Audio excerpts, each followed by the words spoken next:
Next, let's talk about club fitting. So generally thinking about what's in the bag, the question that pops up for most people is, should I get fit? When should I get fit? To answer that one, I actually made a flowchart in my video last year, which you can check out here, which kind of answers that question. Today, I have a few thoughts to share on picking the right fitter and making the most of your fitting experience.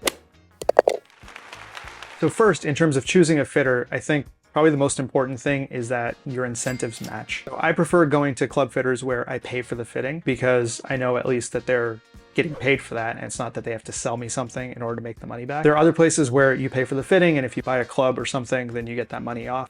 So that generally works too. But I am a little wary of places where the fitting and everything is free because the only way that they're going to make money is by selling you a product. And so you might get like nudged into something that maybe you don't necessarily want to get. Now, I'm not making any blanket statements about fitters out there. I'm sure there's a lot of really great ones out there, but I also understand like human incentives. And so if your incentives don't match, if your goal is to like learn more or find the right thing for you, and their goal is to sell you something so that they can make their margin back, it may not be the best experience. Now, depending on where you are, you may not have that choice of being able to pick from like 17 different fitters. So in that case, just maybe like keep that in mind that like this person might have different incentives to me, and then act accordingly. And suggestion number 2 on picking a good fitter is pick a place with a variety of clubs.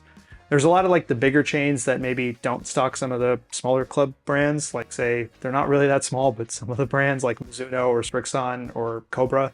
So if that's the case, you won't really get a feel for all of the different clubs and may not be ideal for you. I think the same thing applies when you're doing demo days at various clubs where you have one brand come in. I'm brand agnostic. I really don't mind. Callaway Pre-Owned is great.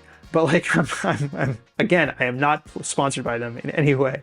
It's a really good place for me to shop at 2 a.m. But seriously, I think this is where like the demo days where you're only looking at one brand, it can kind of create a little bit of bias towards, or a lot of bias towards one specific brand, obviously. So I'd prefer a place where you have an option of all of the different clubs. And this is where local golf shops are super helpful. Plus you're supporting a local golf shop. You can make friends with the people there. So you can come back and, you know, tinker and do stuff. And, you know, you're supporting your local golf shop, which I think is a really valuable thing. But net, the macro point here really is, if you can, try to find a place that has a bunch of different club brands available. And this is a good question you can ask them beforehand is, are there any brands you don't stock before you set up your fitting time? All right, suggestion number 3 probably sounds obvious, but a lot of us don't do it, myself included when I first started, and that is to warm up beforehand. Now, we've usually got limited time with the fitters, so maybe like an hour, maybe 90 minutes, and you don't want to be spending that first little time kind of warming up. Also, when you're in there and the person's waiting for you, you will rush that warm up, 100% guaranteed. Now you're trying to get fit on a swing that isn't right for you. Know, it's a problem.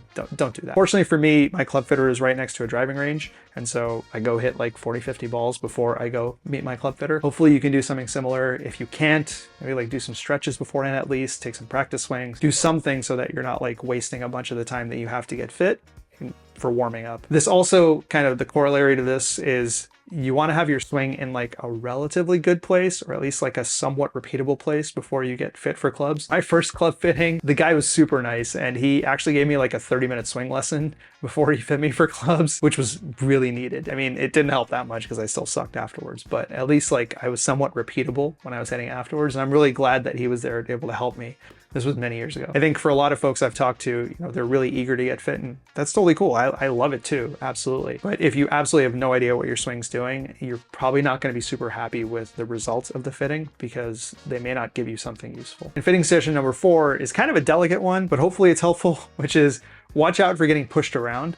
I've heard this from a ton of people where they've gone to a fitting session and then they've left and they're like, I didn't really get what I wanted out of that. Or I kind of felt like I was being pushed heavily into buying a specific product or, you know, a specific brand. And that's just not a great feeling, right?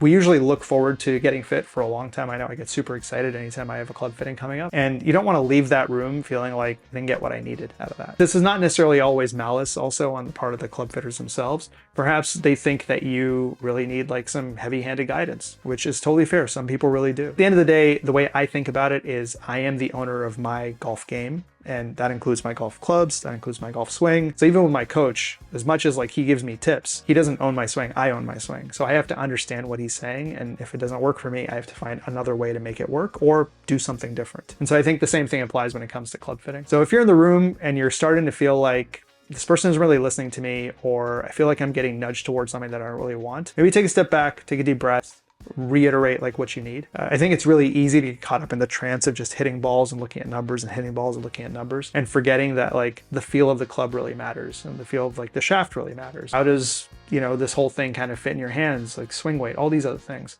So just a quick note here to just keep an eye out for not getting pushed around because you don't want to be unhappy after the fitting. And next, just a quick note on iron yardages. So something I've been caught up on a lot in the past is like how far do I hit X iron? But irons vary. So for example, my irons are fairly weak lofted. So my 7-iron doesn't go nearly as far as my buddy's 7-iron. But his clubs are different. So for example, I have the P7MCs. They're the same lofts as the P7MB. So if I'm looking at those two clubs and how far I'm hitting a 7-iron, yeah, makes perfect sense. But if I was going to compare it to say like the TaylorMade P790s, those are much stronger lofted and they're made for distance. They're different clubs. So saying that, you know, you hit one 7-iron farther than the other 7-iron, not necessarily true because one 7-iron is kind of made like the other 6-iron or 5.5-iron. And so instead I would look more at like the dispersion of the shots that you're hitting with the irons. And also for me, a huge component is feel. How does a club feel in your hand? Does the shaft feel good? Does the face of the club feel good? What's it feel like when you hit the sweet spot? Hopefully we all hit the sweet spot well for like at least once or twice when we're getting fit. But you know, that I think is more important than like how far you're hitting a specific number because those will all vary on the basis of like loft strength and stuff like that. And finally, just a quick note on being fit indoors versus outdoors. I've heard from lots of people who like swear by one or the other. Personally, I don't have a strong opinion because I've only ever been fit indoors and it's worked out pretty well for me. But the one thing I will suggest here is regardless of where you're getting fit, take those conditions into account. If you're indoors, you're going to be hitting off a mat into a simulator where everything is simulated perfectly. If you're outdoors, maybe wind comes into play, maybe like the ground is a little uneven, the consistency of the dirt is different to what you usually play, all this other stuff. So there's always going to be like minor differences between what you actually do on the course versus how you get fit. So maybe just something to kind of keep in mind that there's always going to be some minor imperfections. And it doesn't really matter because we're athletes and we never get perfect lies on the course. I mean, especially not where some of us hit the ball. But we're going to make it work anyway because we're athletes. Yeah. Anyway, that's all for today. Thank you for being here. Please let me know with the buttons what you think, and I'll see you next time. Bye.